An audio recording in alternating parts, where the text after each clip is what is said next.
माझं पूर्ण लक्ष त्याच्यावर आहे, फोनवर, कारण माझा आहे तो. आणि आपला असता तर माझं त्याच्यावर लक्ष नसतं, कारण तो आपला आहे. माझा म्हणल्यानंतर माझं लक्ष कटाक्षाने त्याच्याकडे असतं.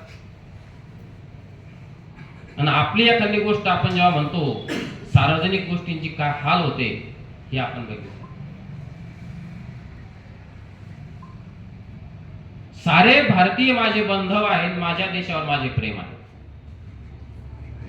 सारे भारतीय माझे बांधव आहेत.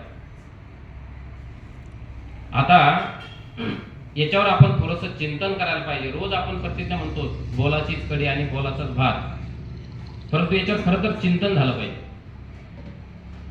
याच्यावर खरं पारायण झाली पाहिजे. यदुनाथ दत्तेजींनी ह्या ओळींचा खूप छान अर्थ सांगितलेला आहे. मी मुलांना कसं सांगतोय, मुलं मला प्रश्न कसे विचारतायत आणि त्यांच्या प्रश्नाचे, विचारलेल्या प्रश्नाचं मी निराकरण कसं करतोय, अशा स्वरूपात त्यांनी एक पुस्तक लिहिलंय. खरं तर भारतीय प्रतिज्ञेवर ते पुस्तक आणि यदुनाथजी दत्ते यांचे लिखाण हे खूप मार्गदर्शक आहे. बाकीचं काही असं विशेष पुस्तक वाचायला वगैरे मिळत नाही. आणि मग माझ्या देशावर माझे प्रेम आहे, सारे भारतीय माझे बांधव आहेत. बांधव म्हणल्यानंतर भाऊ आहे का? सारे भारतीय माझे बांधव आहेत. जर सर्व भारतीय माझे बांधव आहेत, आपण त्यांना जातीमध्ये वाटतो, आपण त्यांना धर्मामध्ये वाटतोय.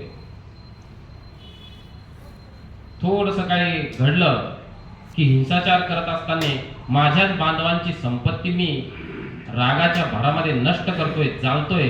ही माझ्या देशाची संपत्ती आहे आणि ती संपत्ती निर्माण करण्यासाठी हाडाचे काढे केले, रक्ताचे पाणी केले माझ्या बांधवांनी.